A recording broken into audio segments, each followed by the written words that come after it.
Bismillahirrahmanirrahim. Assalamualaikum warahmatullahi wabarakatuh. Balik lagi bersama saya di channel Perisai Nusantara TV.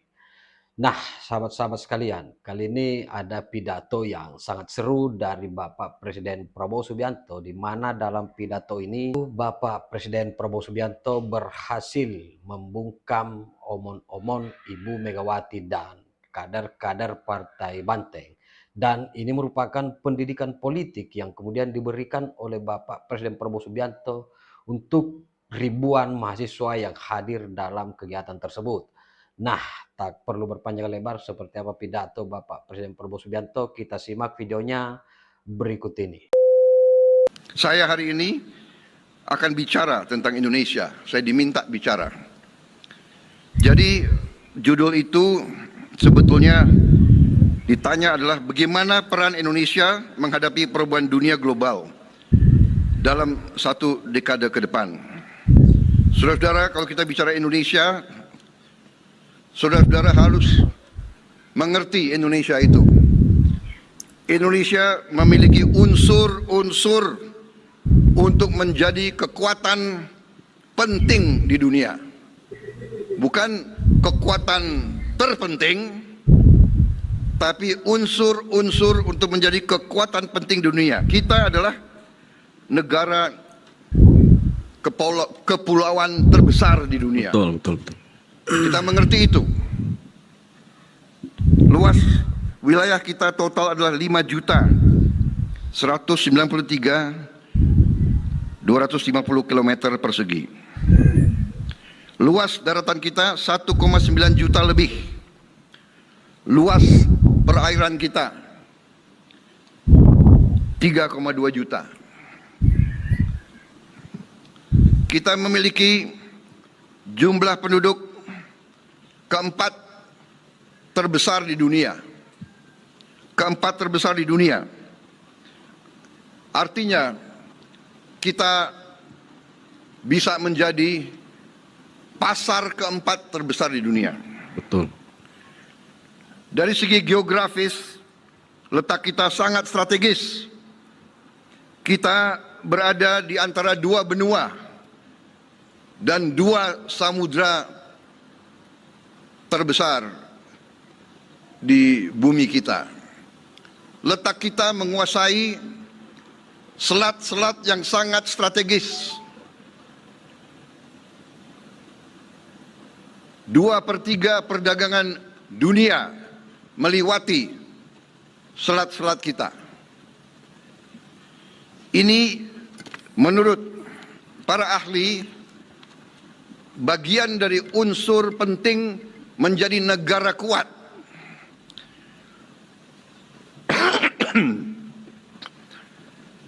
Unsur-unsur kekuatan nasional, the elements of national power, menurut Profesor Hans Morgenthau, hubungan internasional di seluruh dunia, dari aliran the school of thought realis.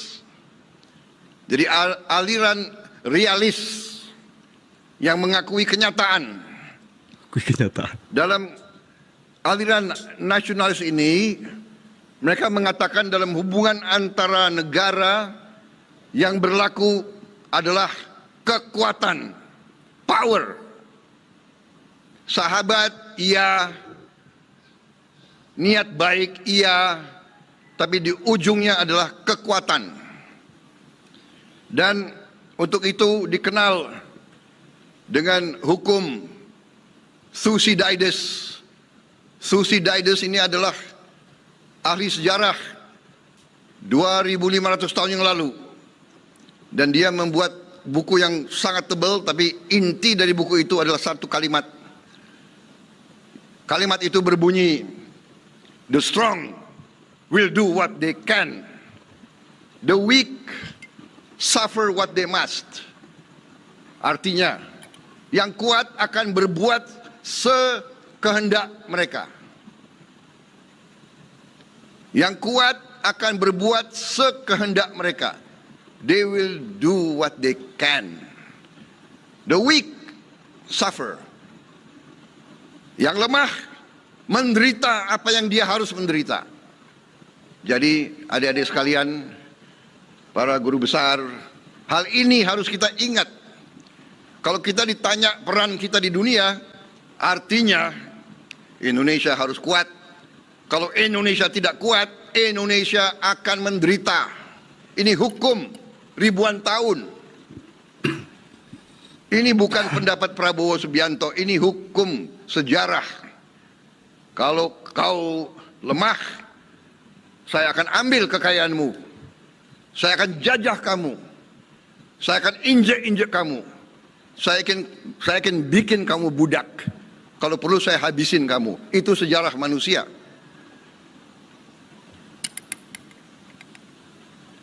Unsur-unsur kekuatan nasional. Pertama, geografi. Tadi saya sudah sebut. Geografi Indonesia sangat strategis. Luas wilayah kita sangat besar. Kita menguasai selat-selat yang sangat strategis. Selat Malaka, Selat Sunda, Selat Makassar, Selat Lombok. Ini adalah alur-alur laut yang sangat strategis. Demografi, kita punya jumlah penduduk keempat terbesar di dunia.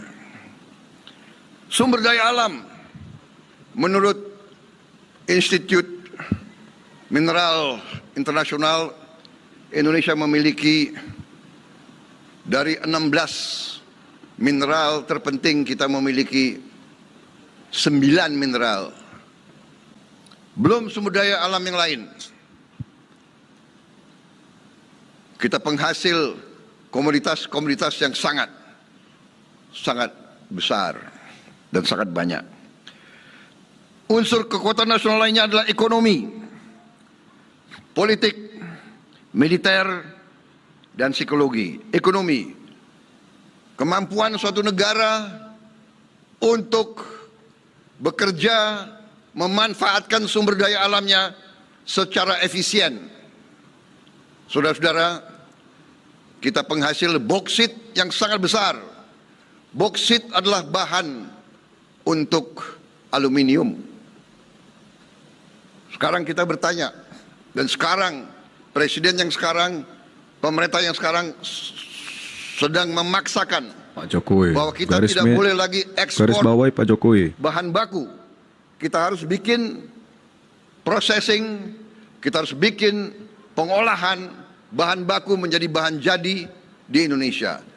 Selama puluhan tahun kita ekspor, selama lebih dari 100 tahun kita ekspor boksit, adalah bahan untuk menjadi aluminium, aluminium bahan untuk pesawat terbang, kereta api, televisi, mobil, motor. Sekarang kita harus bikin dan sedang memaksakan smelter-smelter pengolahan. Demikian tembaga, demikian emas, demikian nikel, dan bahan-bahan lainnya. Politik, bagaimana suatu negara mampu menjaga teritori sumber daya alamnya. Bagaimana kita mengorganisir negara kita.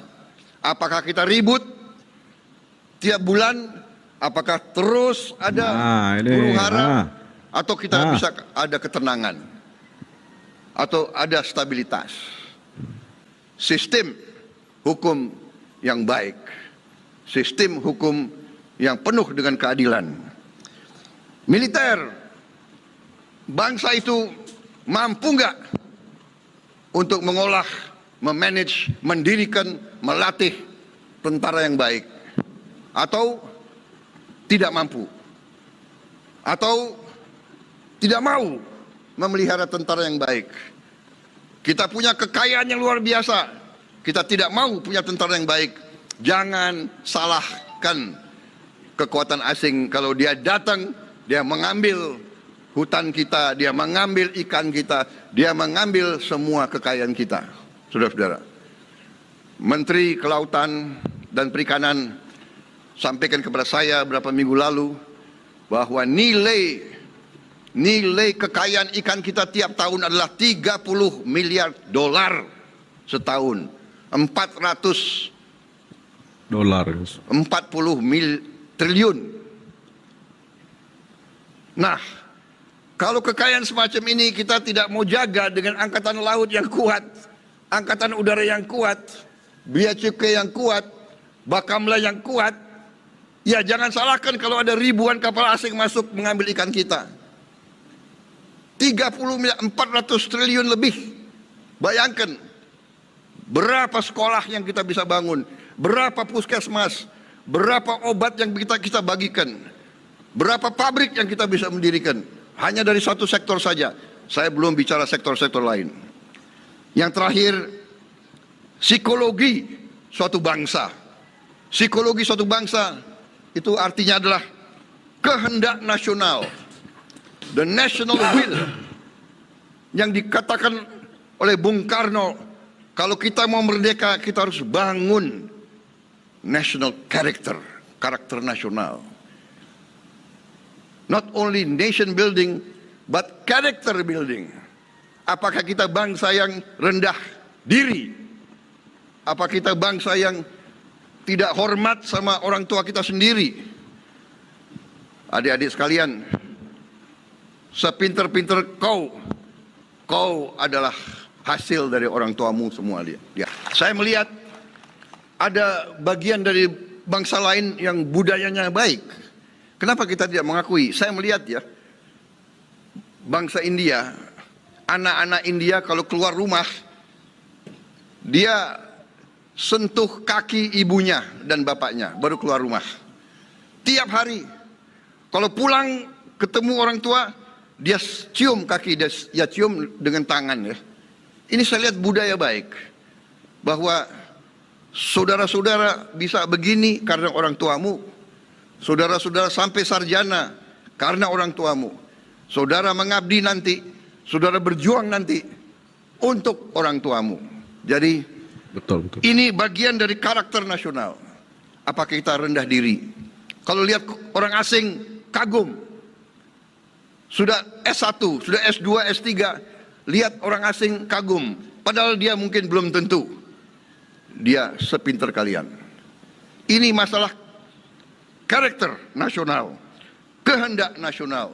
Yang ketiga bagian dari psikologi adalah integrasi nasional. Alhamdulillah kita bersyukur kita punya founding fathers seperti Bung Karno, Bung Hatta, Bung Syahrir, semua founding fathers kita mampu mempersatukan.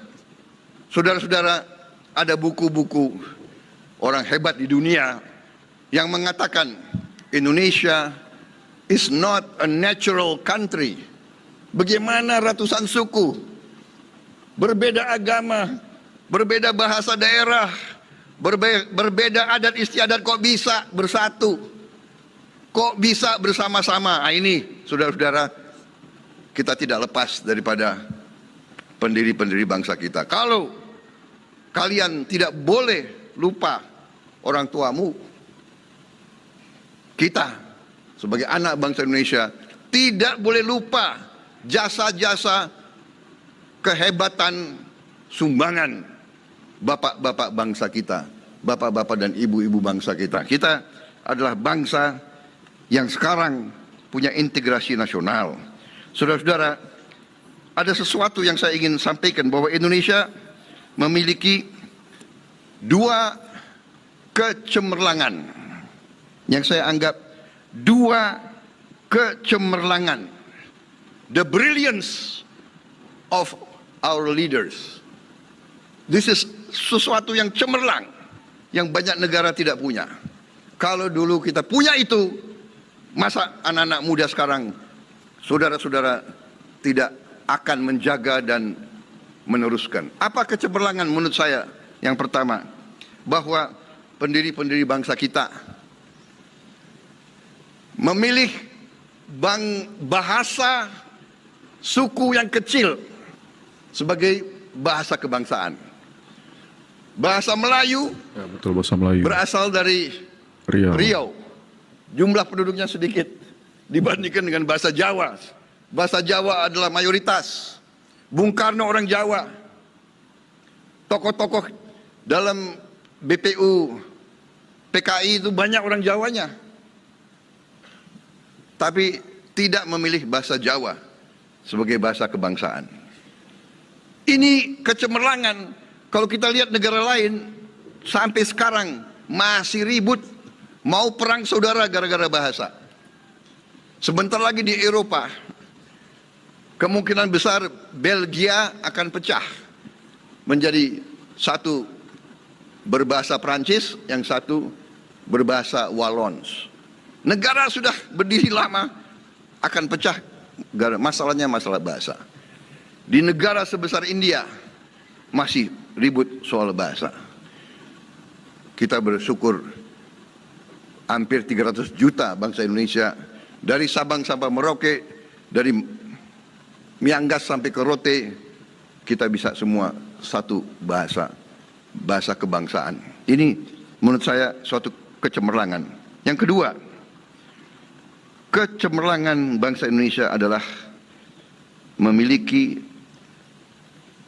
bahwa founding fathers kita berhasil merumuskan Pancasila sebagai falsafah dasar negara. Ini jangan kita anggap enteng.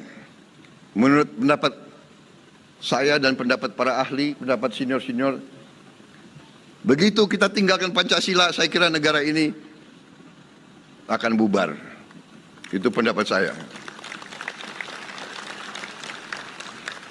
Jadi jangan menganggap hal ini sebagai sesuatu yang biasa. Karena itu, saudara-saudara harus bangga universitas kalian memiliki nama besar Pancasila sebagai nama universitas kalian. Itu juga mengandung tanggung jawab moral bahwa saudara harus sangat-sangat yakin untuk mempertahankan Pancasila dan untuk mengajarkan Pancasila kepada lingkungan kalian semua. Dan harus diyakini bahwa dengan Pancasila ratusan suku bangsa yang berbeda-beda, ras yang berbeda-beda, agama yang berbeda-beda, bahasa daerah, adat istiadat yang berbeda-beda, kita bisa berhimpun dalam suatu negara yang demikian besar, demikian kaya, dan demikian punya harapan untuk ke depan. Saudara-saudara, ini yang saya masih ada waktu ya. Saya harus disiplin waktu karena di sini banyak senior saya ini. Sebetulnya saya grogi, tapi ya sudah, apa boleh buat. Karena saya diberi tugas oleh rektor, saya akan jalankan tugas ini. Saudara-saudara, kehebatan bangsa Indonesia bukan tanpa ancaman, gangguan, hambatan, dan tantangan. Karena kita kaya, selalu kita jadi sasaran. Ratusan tahun, ribuan tahun, mereka datang ke kita, bergantian, bangsa-bangsa asing. Dari barat, dari timur, dari Eropa, dari Mongol, datang ke kita. Kalau kita lihat, Kublai Khan pernah kirim pasukan ke sini, Portugis ke sini, Spanyol ke sini, Belanda apalagi, datang nggak mau pulang-pulang. Inggris, Jepang, kenapa mereka datang? Emang dia mau wisata ke sini? Zaman dulu nggak bisa, nggak ada. Zaman dulu 3 bulan, 6 bulan naik kapal dari Eropa ke sini. Kenapa? Karena kita sangat kaya. Kita memiliki hal-hal yang kunci. Waktu itu rempah-rempah. Dulu tidak ada lemari es. Rempah-rempah dibutuhkan untuk mengawetkan makanan. Makanan dibutuhkan yang awet untuk di kapal supaya angkatan laut bertahan berminggu-minggu. Rempah-rempah berarti dibutuhkan untuk keunggulan militer. Saudara-saudara, karena saya kembali lagi, di antara hubungan antara bangsa-bangsa yang kuat berbuat sekendaknya yang lemah akan takluk. kita kaya, tapi kita harus akui ratusan tahun kita tidak berhasil menghadapi kekuatan bangsa-bangsa lain. Dan karena itu kekayaan kita diisap, kekayaan kita diambil. Kalau kita nanti ke Eropa, kita lihat gedung-gedung megah, kita lihat kekayaan-kekayaan mereka, kita harus bicara berbisik-bisik ke hati kita sendiri. Ini karena kekayaan Nusantara. Gedung-gedung itu karena kopi Indonesia, karena karet Indonesia, karena coklat Indonesia, karena timah Indonesia, karena minyak Indonesia. Tapi kita juga bertanya, kok bisa ya negara kita membiarkan kekayaan itu diambil? Nah, disitulah munculnya tokoh-tokoh bangsa yang berpuncak kepada proklamasi 17 Agustus 1945. Saudara-saudara, tentang kekuatan nasional itu ada rumusnya.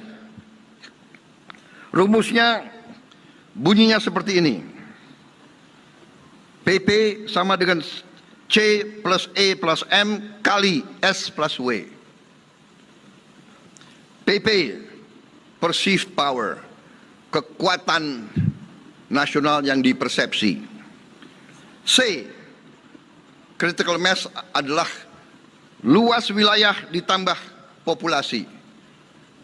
Luas wilayah kau hitung, mungkin kita dari segi keluasan wilayah kita mungkin ke-12 terbesar di dunia. Ditambah dengan air, tanah air mungkin kita ke-8, ke-9. Populasi ke-4. E, economic strength. Sekarang ekonomi kita adalah ke-16 terbesar di dunia. Loh, sepak bola jangan dianggap hanya sekedar olahraga. Sepak bola itu adalah olahraga yang paling populer di dunia. Karena itu sepak bola adalah persaingan kehormatan bangsa-bangsa. Jadi saudara-saudara, masa tidak ada sih national will kita? Indonesia harus mampu masuk Piala Dunia. Itu harus ada kehendak will. Jangan anggap sepak bola biasa, Pak Agung. Ya kan?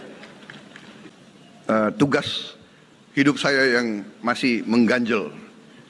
Jadi saya pernah mimpin ekspedisi, bukan saya mimpin, saya organisir Merah Putih berkibar di puncak dunia, Everest. Kita mampu. Kita nggak punya salju. Ya, ada salju di Papua, tapi jadi waktu saya pilih itu yang naik ke sana, yang naik ke sana itu orang Jawa Timur. Orangnya nggak terlalu tinggi orangnya, namanya Asmujiono, mungkin hampir nggak masuk Kopassus. Karena dia tingginya hanya 165. Untuk masuk Kopassus waktu itu 170. Tapi dia kuatnya bukan main. Akhirnya saya kasih dispensasi, masuk. Akhirnya dia yang mengangkat Merah Putih sampai puncak Everest dunia. Jadi kita mampu mengimbangi negara-negara lain. Kalau ada will, kalau ada national will. Jadi masalah sepak bola, masalah hal-hal yang seperti itu, ya kan? Kita harus bertanya, kenapa Indonesia keempat, negara keempat terbesar dunia, tidak punya mobil buatan Indonesia? Kita harus tanya. Dan kita harus bertekad, saya berharap dari Universitas Pancasila, anak-anak dari teknik akan menghasilkan hal-hal seperti itu. Saudara-saudara, apa tadi? Gangguan, ancaman, kita selalu diganggu karena kita kaya. Kalau kita lihat dari dulu, kita selalu diganggu. Begitu proklamasi, kita diganggu, diserang oleh Belanda. Ada peristiwa Madiun, proklamasi NII, APRA, RMS, PRRI Permesta, OPM, G30 SPKI, PGRS Paraku, Malari, Fretilin, GAM, dan sebagainya, dan hampir semua itu ada intervensi asing. Artinya, politik pecah belah divida et impera itu berlaku. Jadi, kalau kita mau kuat dan selamat, kita semua, saudara-saudara, semua sivitas ini, golongan pemimpin, karena saudara adalah golongan pemimpin, saudara bagian dari mungkin 1% yang menikmati pendidikan tinggi. Hanya 1% kalau tidak salah ya. Jadi you are the leaders of the country. Para guru besar adalah the brains of the country. Not only the brains. Karena nggak ada yang lebih pintar dari profesor S3. Tidak ada S4 dan S5 lagi. Jadi profesor guru besar itu sama dengan jenderal. Nggak ada di atas jenderal. Bintang 4 dan bintang 5. Artinya, kita harus mengerti bahwa kita selalu akan dipecah belah. Jadi hati-hatilah. Kalau saya selalu ingin bahwa kita selalu harus menjaga kerukunan, ketenangan. Politik kita boleh bersaing dengan keras, tapi di ujungnya kita harus cool dan kita harus menganggap semua pihak adalah saudara-saudara sebangsa dan setanah air. Jadi adik-adik sekalian, jangan mau diajak yang radikal-radikalan. Tidak ada. Semua agama mengajarkan kebaikan.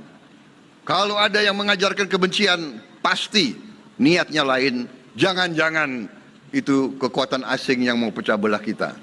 Saudara-saudara sekalian, Pancasila bagi saya adalah sudah terbukti pemersatu bangsa. Dengan demikian, waktu sudah mau habis, saya mau tutup. Tapi ini adalah saya bicara kepada generasi penerus. Kita ini akan punah. Iya kan? Benar kan? Kita akan punah. Gue nggak mau kasih tahu umur gue berapa. Tadi disebut ya tanggal lahir saya. Nggak usah diingat itu.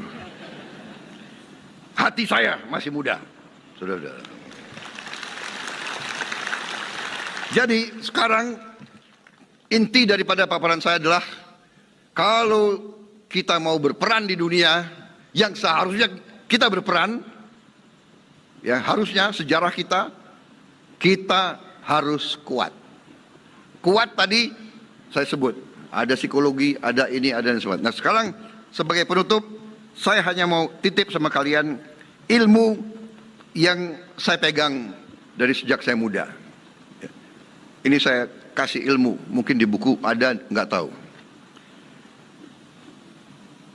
Kunci keberhasilan untuk Anda, karena Anda ini baru mulai perjuangan kuliah, sekarang Anda harus menghadapi hidup.